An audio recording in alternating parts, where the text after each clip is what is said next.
Which LELIT should you buy and why?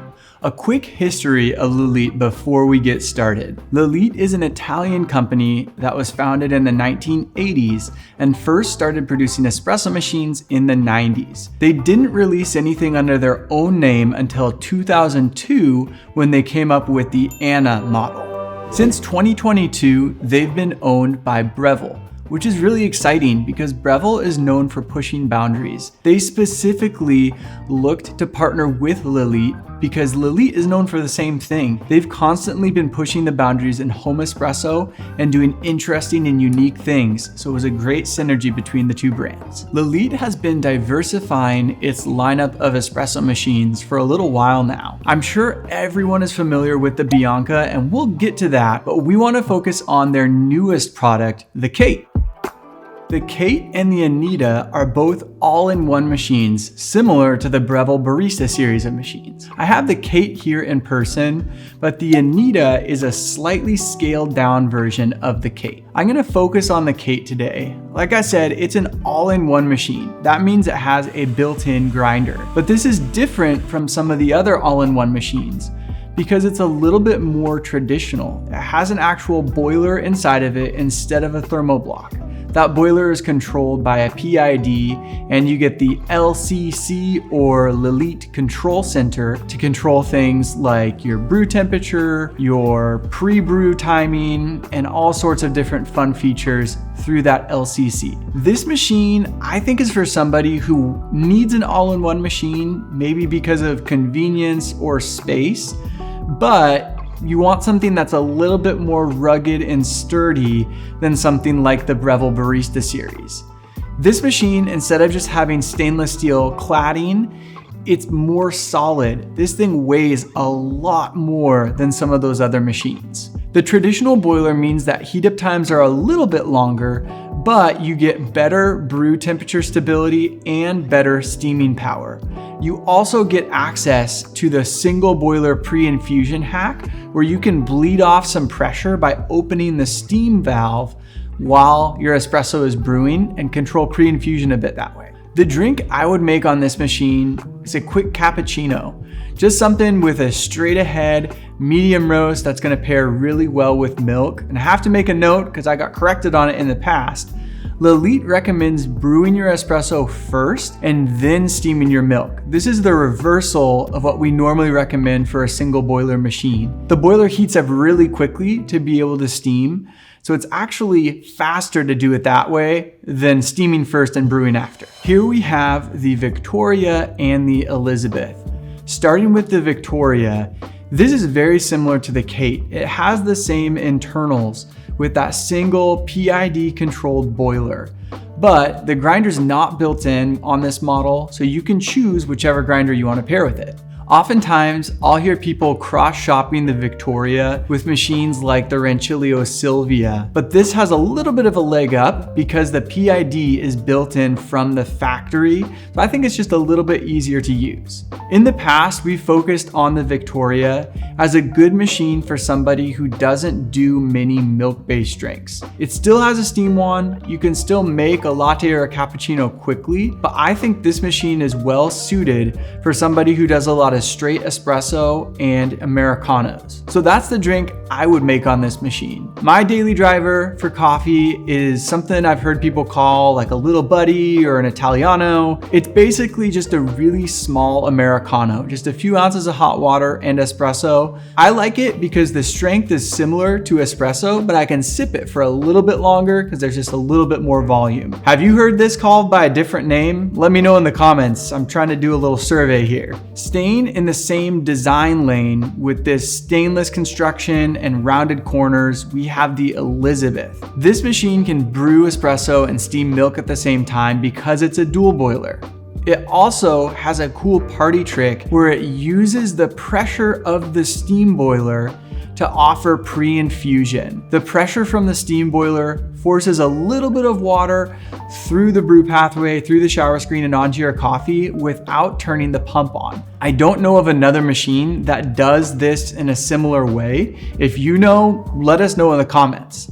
The drink that I'd make on the Elizabeth is a flat white. I think it's a solid pick for somebody who is into coffee as a hobby.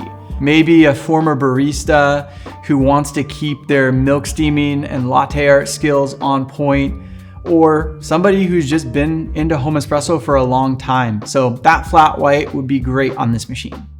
Last, the machines you're probably most familiar with, the Mara X and the Bianca. The design language on these machines changes a bit, mainly just because they move to an E61 style design. E61 refers to the whole big chunk of metal right here with the nut on the top. It's the thing the portafilter locks into. It's got the brew lever that you raise and lower to start and stop the flow of water to brew espresso. Starting with the Mara X, this is a really compact machine. It's a lot narrower than other E61 machines, but still packs a lot of features in for the smaller size. It is a heat exchanger, so that means it's got a single boiler inside of it that's at the temperature to produce steam, and that boiler multitasks. It also heats water to brew espresso, so you can brew and steam at the same time. But this machine has a cool trick to either prioritize steam production or make it more stable for brewing espresso. And you get a few different temperature options for espresso. The programming on the Mara X is a bit more hidden because it doesn't have that LCC or LELIT control center on it. I think the Mara X is for a person who has similar coffee habits to somebody who would want the Elizabeth. Maybe someone who is an ex-barista and is looking for a machine to keep their latte art and milk steaming skills sharp. It can handle a few more drinks back to back than something like the Elizabeth can because it's a single boiler machine. Something like the Elizabeth has to split power between those two boilers. So if you're gonna make a couple drinks back to back, something like the Mara X will be better because it just has a single boiler and it can send 100% of the power to the heating element in that boiler, which means it can recover faster in between drinks. The drink I'd make on the Mara X is another milk-based drink. I'd do a cortado. It's every coffee person's favorite drink. When I get a call from somebody asking about espresso machines and I ask what they order at a coffee shop and they say cortado, I know this is not their first time thinking about coffee and buying an espresso machine. So that's why I think the Mara X is a good fit for a person like that. Now, let's finally talk about the Bianca. This has been called by a few the end-game home espresso machine. I think people have used that moniker because of a few features that this machine has that used to only be found on $6,000 or $7,000 machines. Instead of using an expensive variable speed pump, like something like the R91 or the Sanremo U would use, LELIT got creative and added a few extra valves. This gives you the ability to program pre-brew timing if you want, which I probably wouldn't mess with because you can do a low flow start on this machine. You can program the machine to deliver water at a lower flow rate for a set amount of time before it kicks into the full flow rate brew time. And then you also get the ability to sort of polish the shot, as some people call it, with a low flow end to the shot. This is a similar brew style to what Slayer did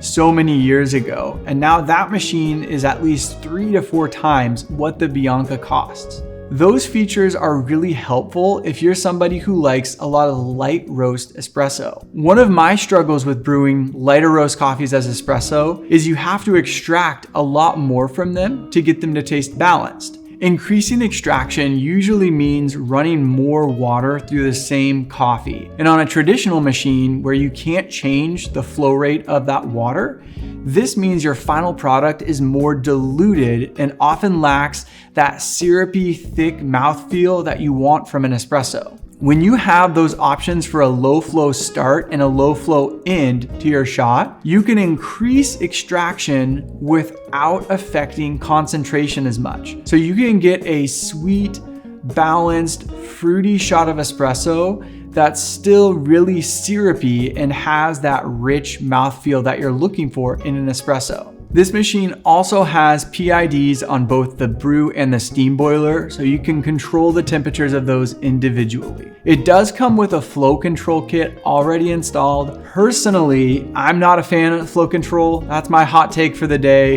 If you disagree with me or agree with me, let me know in the comments. I would love to hear about that. The person who should buy the Bianca is somebody who is very into coffee as a hobby. I often get people calling asking about the Bianca because so many people talk about it as the in-game ultimate espresso machine, but they don't really know why that is. They don't want to drink light roast single origin espresso. They don't want to dive into all the controls of this machine. They mainly want to make a good latte. They're gonna do more medium, dark roast, traditional espresso blends. And this might not be the best machine for people that wanna do that because you're spending more for a more complex machine and you might not be using those features you're spending more for. With that in mind, the drink I'd make on the Bianca is just straight espresso. I would find an expensive, high quality, high grade, single origin coffee from a great farm or producer. And I would take my time dialing it in. I would mess with the low flow start, the low flow end, but I would try to pull the most out of that coffee I could and try and chase that God shot that we're all looking for. With all that being said, do you already own one of these models, or maybe are you considering one of these for your next home espresso machine purchase? Let us know. We love to hear from you. Also, if you want to see more coffee videos like this, give the video a like and subscribe to the channel. That helps these videos reach more coffee people just like you.